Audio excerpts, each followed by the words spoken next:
ও ইমানদার আল্লাহর বান্দা বান্দিরা, এই আয়াত সম্পর্কে তাফসীরের কিতাবের মধ্যে একটা ঘটনাও আছে। আমি সংক্ষেপে বলতেছি। উমর রাদিয়াল্লাহু আনহুর জামানায় এক ব্যক্তি, কার জামানায় কথা বুঝেননিও আপনারা? একটু হা হু কইনো, কষ্ট হইতেছে আপনারা? গলার একটা কাশি দেন, জবানটা খুইলা আমরার এই এলাকার আওয়াজ দিয়া কোন আল্লাহু আকবার। আওয়াজটা কি লিখে দেন, আমার পছন্দ হইতেছেন। আরো জোরে মহব্বতে বলেন আল্লাহু আকবার। উমর রাদিয়াল্লাহু আনহুর কাছে একবার আয়া কইতেছে, হুজুর আমার মুসলমান বানায় দেন। সুবহানাল্লাহ কইতেন না? কোনো কথা নাই যে হুজুর আমার আপনি মুসলমান বানায় দেন। উমর রাদিয়াল্লাহু আনহু কি রে বেটা, দাওয়াত দিয়ে মুসলমান বানাইতারি না, আর তুই আয়া নিজে নিজে কইতাছিস তোর মুসলমান বানাইতাম। কারণ কি? নিশ্চয়ই কোনো কারণ আছে, কথা বলেন। লোকটা চোখের পানি চাইরা দিয়া কান্দে, ডাক দিয়ে বলতেছে, না তো খলিফাতুল মুসলিমিন, আমি তাওরাত পড়ছি, জাবুর কিতাব পড়েছি, ইনজিল কিতাব পড়েছি, সকলের শেষে আমি কোরআনও পড়ছি। জুরে কোন সুবহানাল্লাহ। ওগো আল্লাহর নবীর সাহাবী উমর, আমি কোরআন পড়েছি। কোরআন শরীফের মধ্যে একটা সূরার একটা ছোট্ট আয়াত দেখছি। এই আয়াতটা দেখা আমি মনে মনে নিয়ত করছি, আমি কালিমা পড়া মুসলমান হইয়া যাব। জুরে কোন সুবহানাল্লাহ। কারণ আমার আল্লাহ একটা আয়াতের ভিতরে পুরা 30 পারা কোরআনের ওয়াজ আল্লাহ ঢুকাই দিছে। জুরে কোন সুবহানাল্লাহ। একটা আয়াতের ভিতরে আল্লাহ তাআলা পুরা 30 পারা কোরআন শরীফের ওয়াজ আল্লাহ দিয়া দিছে। সুবহানাল্লাহ। কাফের লোকটা ডাক দিয়ে বলতেছেন, খলিফাতুল মুসলিমিন, এই আয়াতটা দেখে আমি বুঝা লাইছি এটা দুনিয়ার কোনো মানুষের বানানো হইতে পারে না, এটা আমার আল্লাহর কোরআন। এমন কোরআন যে মালিক নাজিল করছে, আমি ওই মালিকের কাছে ইসলামে আমি মুসলমান হইয়া যাব। জুরে কোন সুবহানাল্লাহ। হযরত উমর রাদিয়াল্লাহু আনহু জিজ্ঞাসা করলেন, আয়াতটা কোন আয়াত? আয়াতটা কোনটা যেটা দেখা তুমি মুসলমান হইবা? তখন ওই কাফের লোকটা খলিফাতুল মুসলিমিন উমর রাদিয়াল্লাহু আনহুর সামনে সূরাতুন নূরের এই 52 নম্বর আয়াতটা তেলাওয়াত করেছে।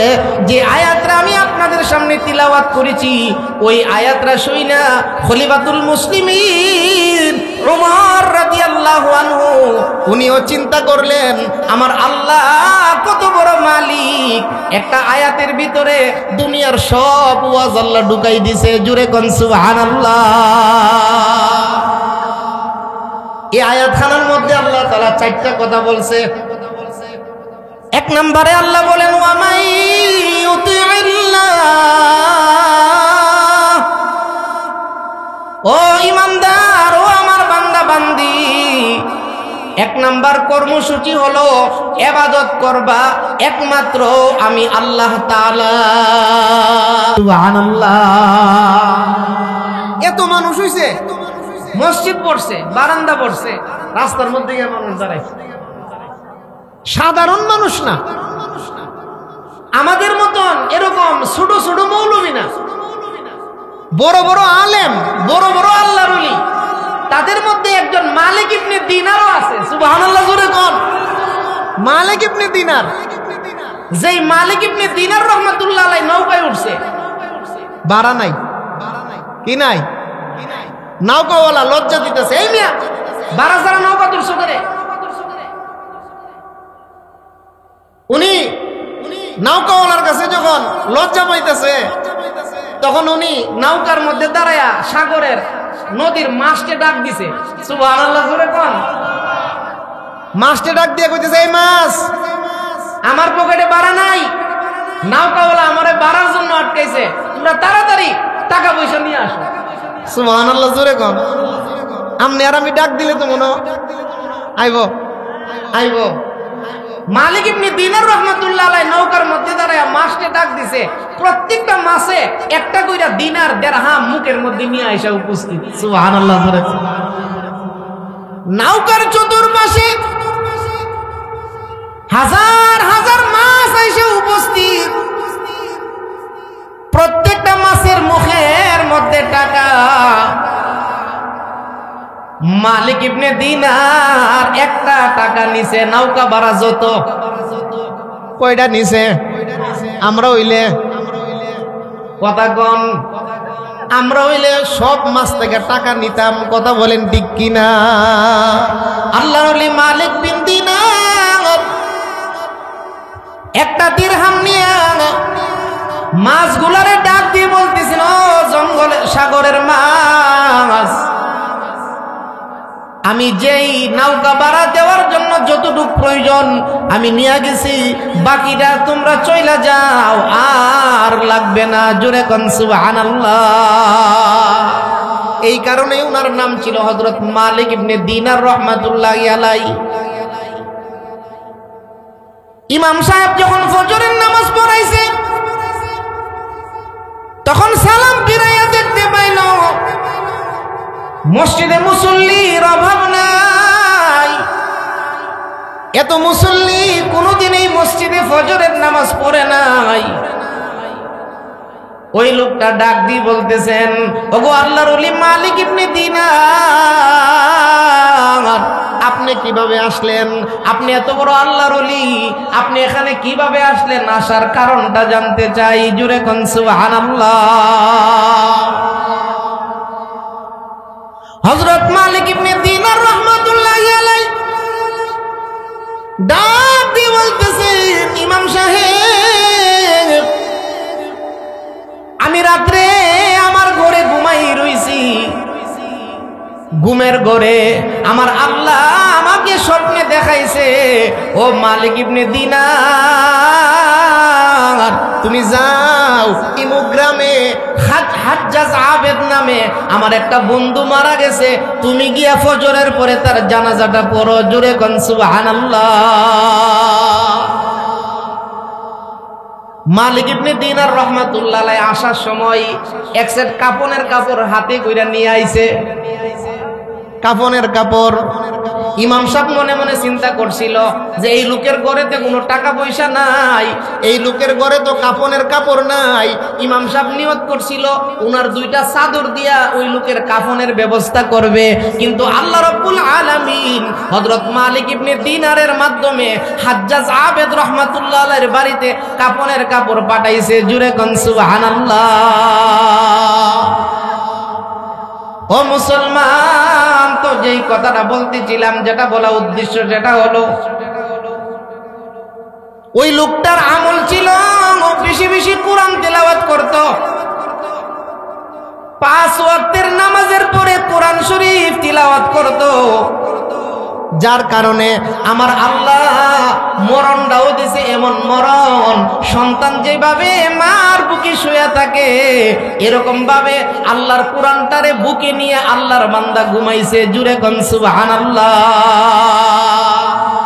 কোরআনের সাথে সম্পর্ক কইরা যদি তারা দামি হইতে পারে, আমরা আজকে কোরআনের মাহফিলে আসার কারণে আল্লাহ আমরারে দামি বানাইতে পারে কিনা? আরো জোরে বলেন, পারে কিনা? এই জন্য কোরআনের সাথে সম্পর্ক করার জন্য আমরা আসছি। আল্লাহ তাআলা আমাদের এই আশা কবুল করুন। সকলে বলুন আমিন। আমি আপনাদের সামনে পবিত্র কোরআন শরীফের সূরাতুন নূরের 52 নম্বর আয়াতখানা তেলাওয়াত করছি। আমার সময় মনে হয় বেশি দিতে পারবেন না, কারণ আমার পরে আরো 2 জন বড় আলেম আছে। আল্লামা মাজারুল কাসিমি সাহেব আছে, এরপরে সোহেব আহমদ আশরাফি সাহেব। তো আমি অল্প সময়ের ভিতরে যে আয়াতখানা তেলাওয়াত করছি, অত্যন্ত দামি আয়াত। আজকে আমরা দুনিয়াতে সবাই চেষ্টা করি কিভাবে আমি কামিয়াব হইতে পারবো। কথা বলেন, কিভাবে আমি সফল কাম হইতে পারবো। এক লোকটা জিজ্ঞাসা, ভাই তোমার কি অবস্থা? কো ভাই আমি খুব ভালো আছি, আমি কামিয়াব। কিভাবে কামিয়াব? বলে ভাই আমি সৌদি আরব থাকি, মাসে 2 লক্ষ টাকা রুজি করি। তাইলে কামিয়াব? কথা কন। আরেক লোকটা জিজ্ঞাসা করতেছে, ভাই কি অবস্থা? কো ভাই আমার একটা ছেলে সরকারি চাকরি হয়েছে। আল্লাহ রাব্বুল আলামিন বলতেছেন আসল কামিয়াবি এইগুলা না, আসল কামিয়াবি হইতে গেলে একটা মানুষের মধ্যে 4টা গুণ থাকতে হইব। যে মানুষটার মধ্যে 4টা গুণ আছে ওই লোকটারে আল্লাহ দুনিয়া এবং আখিরাতের কামিয়াবি দান করে। সুবহানাল্লাহ জোরে। শুধু দুনিয়াতে কামিয়াব হইতারলেই চলবো? কথা কোন? আমি আজকে থেকে বছর 2 বছর আগে ব্রাহ্মণবাড়িয়া যাইতেছি সিএনজি দিয়ে। কালীগঞ্জের থেকে সিএনজিটা আইছে, এক বেটা কুমাশিলের মোড় যাইব। বাস্তব কথা বলতেছি। সিএনজিটার মধ্যে বইয়া বেটার ফের ফিরির জ্বালা, এই 5টা মানুষ একজনও বইয়া তখন দেখেছে। অনেক মানুষ আছে ফের ফিরা বেশি কথা কয়, দেখেন শাস্ত্রলো বইলে তার কারণে আর কেউ কথা কইতা না। আছে কিনা নাই? এই বেটা সিএনজির মধ্যে বইয়া, বেটার বাড়ি কালীগঞ্জ, যা কথা কইতাছে। কি কথা কই জানেননি? তো আমার এক ছেলে ডাক্তার রাজশাহী তাহে, আরেক ছেলে কৃষি অফিসার ময়মনসিং তাহে, আরেক ছেলে ইঞ্জিনিয়ার ঢাকা তাহে। আমি যে গেলাম কাহা, আমি কি তাই ফির ফিরে ডাউন বন্ধ করুন লাগবে? কথা কন। আমি গেলাম কাহা, আপনার বাড়ি কালীগঞ্জ। আপনি কি করতেন? আমি মাস্টারি করতাম। মাস্টারি এখন না, এখন পেনশন পাই লাইছি। এখন তো ওই সময় ওনার বয়স আছেন 70। আমি কইলাম যে চাচা, এক ছেলে যে ডাক্তার সাহেব রাজশাহী তাহে, বউ লইয়া থাকে না বউ গ্রামও থাকে? না, আমার ছেলে এত দূরে বউ রাখতে পারবো, বউ কাছে নিয়ে রাখে। ডাক্তার ছেলে রাজশাহী তাহে, বউ তাহে রাজশাহী। কথাটা মনে বুঝাইতে পারছি। আরেক ছেলে ময়মনসিং কৃষি ইউনিভার্সিটির প্রফেসর, বউ লইয়া থাকে ময়মনসিং। আরেক ছেলে ইঞ্জিনিয়ার, বউ লইয়া থাকে ঢাকা। আমি বললাম স্যার কাহা, আপনি আর শাসি কেমনে থাকেন? কথাটা মনে আপনারা বুঝাইতে পারছি না। এক ছেলে যদি বউ লইয়া থাকে রাজশাহী, আরেক বেটা বউ লইয়া থাকে ময়মনসিং, আরেক বেটা বউ লইয়া থাকে ঢাকা, তুই বুড়া বুড়ির বাদ রাইন্দা দেখে না। কথাটা মনে বুঝাইতাম পারছি না আপনারা। আমি যে গেলাম যে কাহা, আমনের ফের ভিড় জ্বালা ই সিএনজিটার মধ্যে বইতাম পারতাছি না। কাহা আমনে আর আমার শাসি দুইজন যে ঘরে আসুন, শাসি তো বিড়ি আমনের বইয়ের যদি 70 দেয়, বিড়ির 62। কথা কন।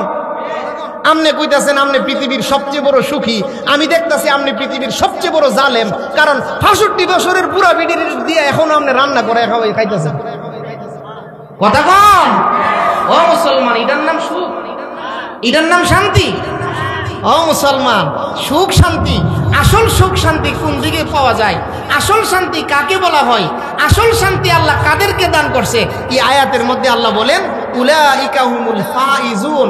আমি আল্লাহ তাআলা পবিত্র কোরআন শরীফের মধ্যে ঘোষণা দিলাম, এই 4টা গুণ যারা অর্জন করতে পারবে তারা দুনিয়াতেও শান্তি, আখিরাতেও শান্তি। সুবহানাল্লাহ জোরে। ও মুসলমান, 1 নম্বরে আল্লাহ বলেন ওয়া মাই ইউতিইল্লাহ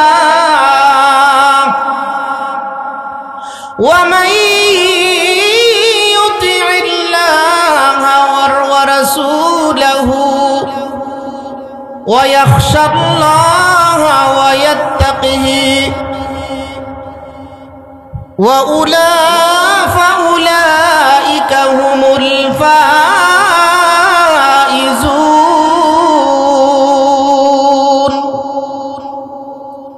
ও ইমানদার আল্লাহর বান্দা বান্দিরা, এই আয়াত সম্পর্কে তাফসীরের কিতাবের মধ্যে একটা ঘটনাও আছে।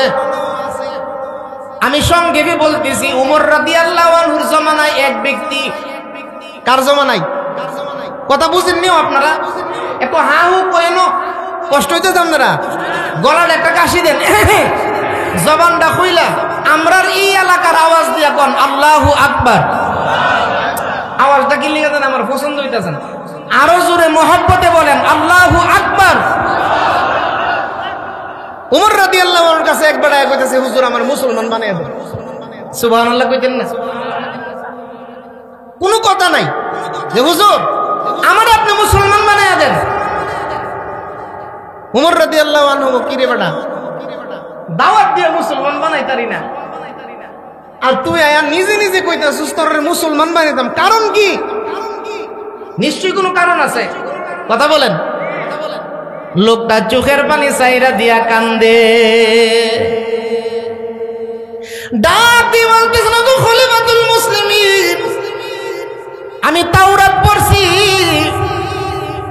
জাবুর কিতাব পড়েছি, ইনজিল কিতাব পড়েছি, সকলের শেষে আমি কোরআনও পড়ছি। জুরে কোন সুবহানাল্লাহ। ওগো আল্লাহর নবীর সাহাবী উমর,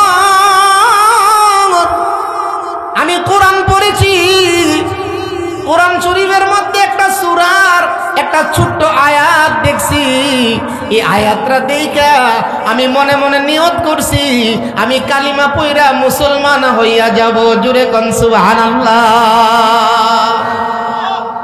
কারণ আমার আল্লাহ একটা আয়াতের ভিতরে পুরা 30 পারা কোরআনের ওয়াজ আল্লাহ ঢুকাই দিছে। জুরে কোন সুবহানাল্লাহ। একটা আয়াতের ভিতরে আল্লাহ তাআলা পুরা 30 পারা কোরআন শরীফের ওয়াজ আল্লাহ দিয়া দিছে। সুবহানাল্লাহ। কাফের লোকটা ডাক দিয়ে বলতেছেন, খলিফাতুল মুসলিমিন, এই আয়াতটা দেখে আমি বুঝা লাইছি এটা দুনিয়ার কোন মানুষের বানানো হইতে পারে না, এটা আমার আল্লাহর কোরআন। এমন কোরআন যে মালিক নাজিল করছে, আমি ওই মালিকের কাছে ইসলামে আমি মুসলমান হইয়া যাব। জুরে কোন সুবহানাল্লাহ। হযরত উমর রাদিয়াল্লাহু আনহু জিজ্ঞাসা করলেন, আয়াতটা কোন আয়াত, আয়াতটা কোনটা যেটা দেখে তুমি মুসলমান হইবা? তখন ওই কাফের লোকটা খলিফাতুল মুসলিমিন উমর রাদিয়াল্লাহু আনহুর সামনে সূরাতুন নূরের এই 52 নম্বর আয়াতটা তেলাওয়াত করেছে। যে আয়াতটা আমি আপনাদের সামনে তিলাওয়াত করেছি, ওই আয়াতটা শুইনা খলিফাতুল মুসলিমিন উমর রাদিয়াল্লাহু আনহু উনিও চিন্তা করলেন, আমার আল্লাহ কত বড় মালিক, একটা আয়াতের ভিতরে দুনিয়ার সব ওয়াজ আল্লাহ ঢুকাই দিছে। জুরে কোন সুবহানাল্লাহ। এই আয়াতখানার মধ্যে আল্লাহ তাআলা 4টা কথা বলছে।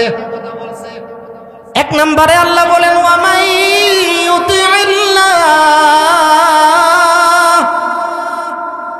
ও ঈমানদার, ও আমার বান্দা বান্দি, এক নাম্বার কর্মসূচি হলো ইবাদত করবা একমাত্র আমি আল্লাহ তাআলা।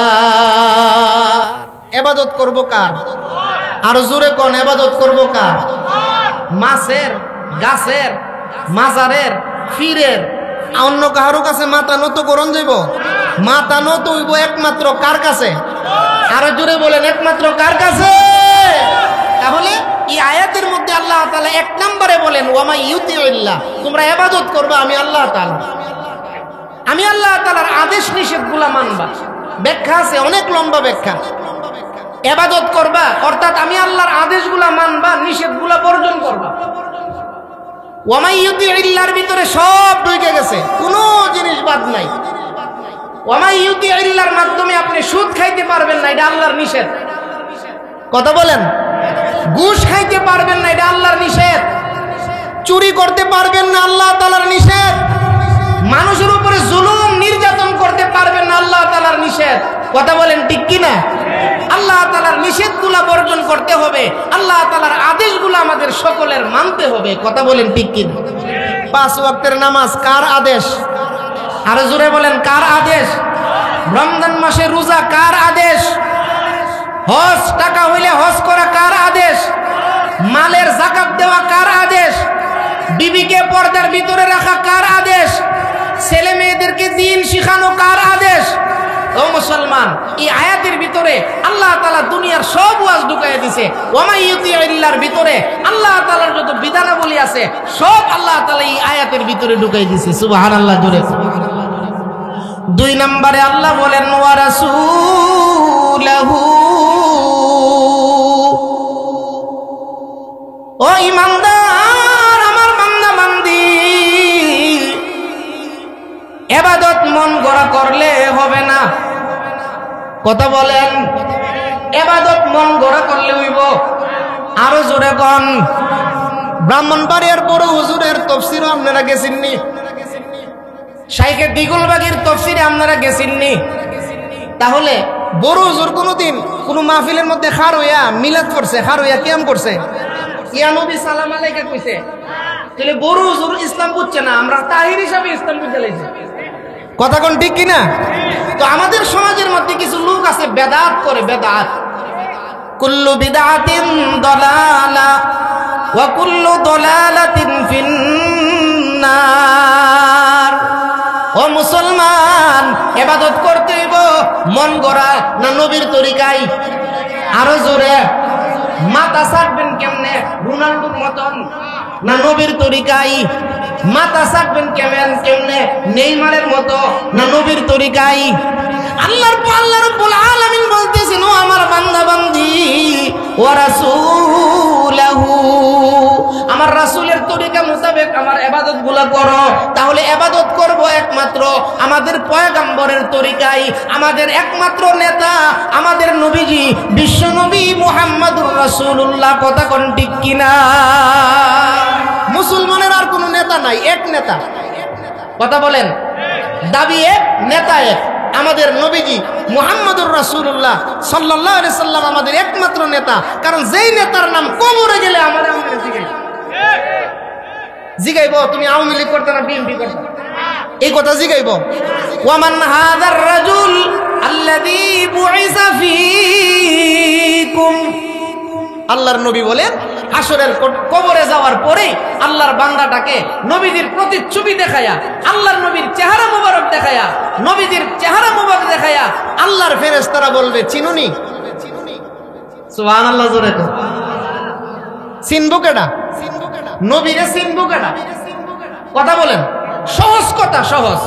যারা নবীর সুন্নত মোতাবেক আমল করে তারাই নবীরে চিনবো। কথা বলেন, সুন্নত নাই, অনেকে আছে সুন্নত নাই, নাম দিয়ে সুন্নি। কথা কয় না? আমি কই হেরা সুন্নি না, হেরা সুরার বোন সুন্নি। কথা কোন ঠিক না? মুখের মধ্যে দাড়ি নাই, নাম দিছে সুন্নি। রবিউল আউয়াল মাসে মিছিল করে। আমরা এলাকা দিতে বেশি নাই, আশুগঞ্জ, সারতলা, তারপরে আমাদের ওই এমপি সাহেবের এলাকা সিনার সাফুর। আমরা এমপি সাহেবে এই যে ওনার নাম তো নাকি তো আছে র আম। আচ্ছা, র আমর একটা ব্যাখ্যা শুনে দেয়। র আমর এক ব্যাখ্যা কোডের মধ্যে আমি একবার গেছিলাম 3-4 বছর আগে। কোডের এক উকিল, উকিলের নামটা এখন কইতে পারতাম না, বাস্তব কথা বলতেছি।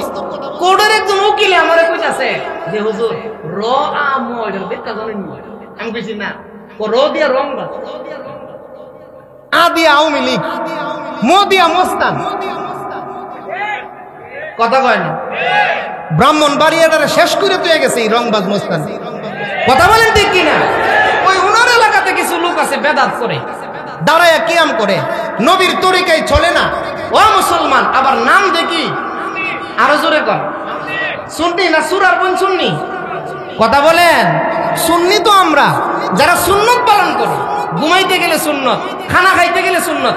এখানে অনেক মুসল্লি আছে দস্তরখান ছাড়া খানা খায় না, আছে কিনা নাই? এখানে অনেক মুসল্লি আছে তবলিগে গিয়া এমন শিক্ষা শিখছে এখন ডাইন করোড় ছাড়া ঘুমা না।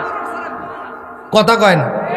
অনেক মুসল্লি আছে ডাইন হাতে চা পান করে। আমরা বুদল বাজারের দিকে কিছু ভদ্রলোক আছে বাওয়াতে চা খায়। এটা মনে আপনারা দেখছেন না? 400 লগিয়া পাউডার উপরে পাউডার উঠাইয়া তাই বাওয়াতে চা খা। জিগাইলে তো এটা ভদ্রতা। নাউজুবিল্লাহ, জোরে কইতেন না? আমরা নবীর তরিকা ছাড়া পৃথিবীর মধ্যে কোনো ভদ্রতা থাকতে পারে না। কথা বলেন ঠিক কিনা? আমরা নবী পৃথিবীর শ্রেষ্ঠ ভদ্র মানুষ ছিল। ও মুসলমান, তাহলে আল্লাহর ইবাদত করতে হবে পয়গম্বরের তরিকা অনুযায়ী। নিজের মন গড়া ইবাদত করলে হবে না, কারণ আমরা আখিরি পয়গম্বরের উম্মত। হাসরের কঠিন ময়দানে ওই নবীজির শাফাতে আল্লাহর জান্নাতে যাইতে হবে। কথা কোন ঠিক কিনা?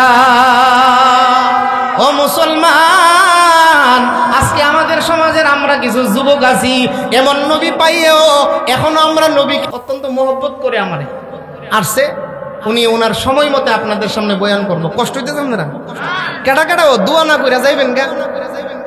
আছেন কেউ? আমরা এই এলাকাতেই মানুষ নাই। কথা কোন ঠিক না? কারণ সোহাবের মধ্যে আশরাফ হিসাবের মাহফিল আওয়ান যা বাইরন যা। কথা বুঝাইতাম পারছিনি? কোমরও দৌড়া লাইলে হইতে যাবেন গা, কিন্তু উঠুন যেত না। রাজি আছেন নি সবাই ইনশাআল্লাহ? আল্লাহ কবুল করুক, সকলে বলুন আমিন। তো যেই কথাটা বলতেছিলাম, আল্লাহ তাআলা কোরআনের এই সূরাতুন নূরের 52 নম্বর আয়াতে আল্লাহ 2 নম্বরে আমরা কি বলতেছে?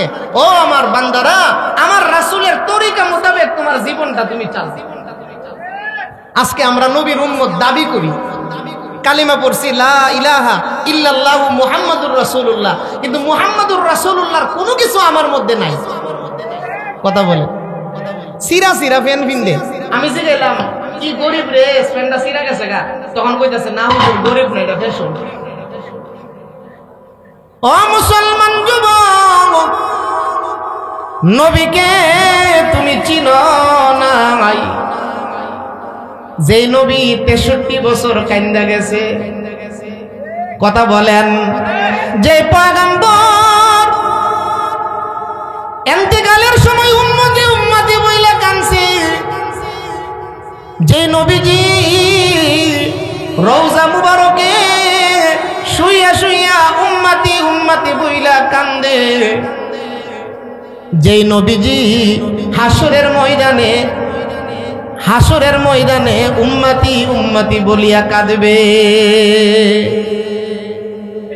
ও মুসলমান, আল্লাহর বান্দা বান্দি, ফকি আবুল লাইস সমরকন্দি রাহমাতুল্লাহ আলাইহি লিখেন, আমাদের নবীজি হাসরের কঠিন ময়দানে জাহান্নামের কিনারায় দাঁড়াইয়া, আমরা নবী জাহান্নামের দিকে তাকাইয়া তাকাইয়া নবীজি শুধু কাঁদবে। জুরে কোন নাউযুবিল্লাহ।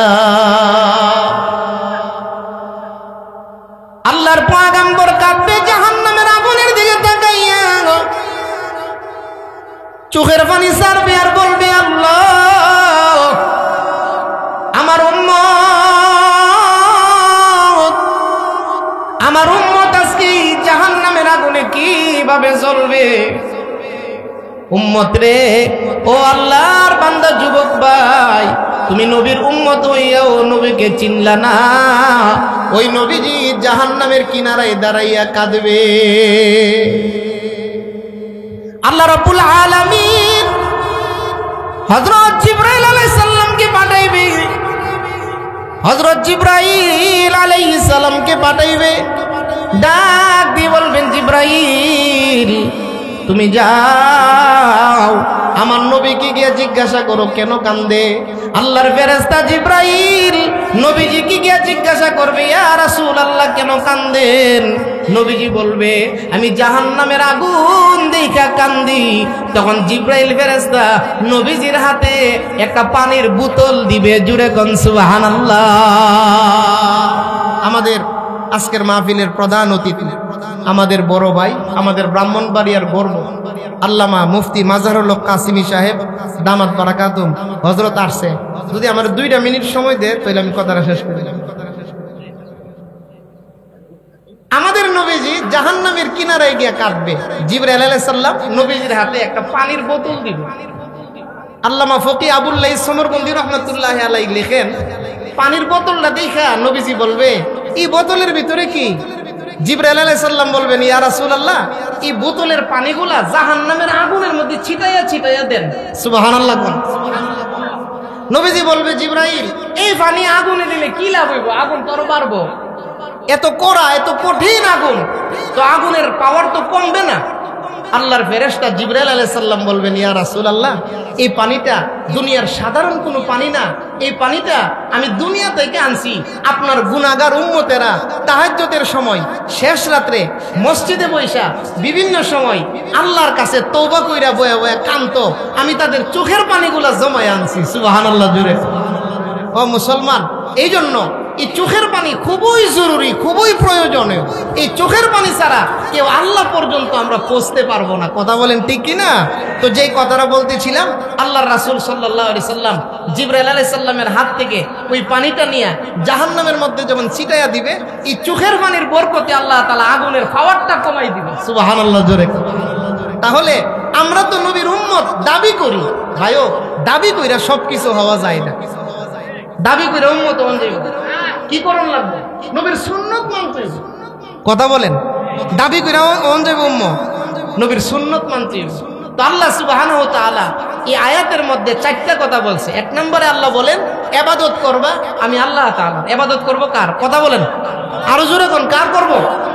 2 নম্বরে আল্লাহ বলেন ওয়া রাসূলুহু, তরিকা মানবা আমার নবী। তরিকা মানবের কার? নবীজির। 3 নম্বরে আল্লাহ বলেন ওয়া ইয়াখশাল্লাহ, অতীতের গুনাহ থেকে আল্লাহর কাছে তওবা করো। সুবহানাল্লাহ, জোরে কোন। আল্লাহর ভয় দিলের ভিতরে ঢুকাইবা, জাহান্নামের আগুনের ভয় দিলের ভিতরে ঢুকাইবা। অতীতে যে গুনাহ করছো আল্লাহর কাছে তওবা করবা। 4 নম্বরে আল্লাহ বলেন ওয়া ইয়াত্তাকিহি, ভবিষ্যতের জন্য প্রস্তুতি গ্রহণ করবা, আর গুনাহ করব না। তাকওয়া অর্জন করবা, পরহেজগারি অর্জন করবা, নিজের নিজে প্রতিজ্ঞা করবা যে আমি আর নামাজ ছাড়তাম না। কথা বলেন, ইচ্ছা করলে পারতাম না ইনশাআল্লাহ। আমি যদি চেষ্টা করি যে আমি আর মোবাইল ব্যবহার করতাম না, কোটি মোবাইল নিলাম, কোনো সমস্যা হইব? কথা বলেন, কোনো সমস্যা হইব? আমি যদি চেষ্টা করি যে কালকার থেকে আর অ্যান্ড্রয়েড মোবাইল, ক্যামেরা মোবাইল ব্যবহার করতাম না, কোটি মোবাইল, কথা আইলে গেলে তো চলে। কথা কোন ঠিক না? চেষ্টা করলে পারা যায়, চেষ্টা করলে পারা যায়। ওয়ায়াত্তাকিহি, ভবিষ্যতের জন্য প্রস্তুতি গ্রহণ করতে হবে, তাকওয়া অর্জন করতে হবে, খোদা ভীতি অর্জন করতে হবে। এই 4টা কাজ করতে পারলে আল্লাহ তাআলা বলেন যেই লোক এই 4টা কাজ করলো ওই লোকটাই দুনিয়া এবং আখিরাতের কামিয়াব। সুবহানাল্লাহ, জোরে বলুন। আল্লাহ সুবহানাহু ওয়া তাআলা এই যুবক ভাইদের এই মাহফিলটা কবুল করুক, সকলে বলুন আমিন। অনেক কষ্ট করছে, এই যুবকদের এই মেহনতকে উসিলা করে প্রত্যেকটা যুবককে আল্লাহ নামাজি বানিয়ে দেয়। আরো জোরে কোন না করে, আরো জোরে কোন। কারণ যারা ওয়াজ করা এরা যদি নামাজ না পড়ে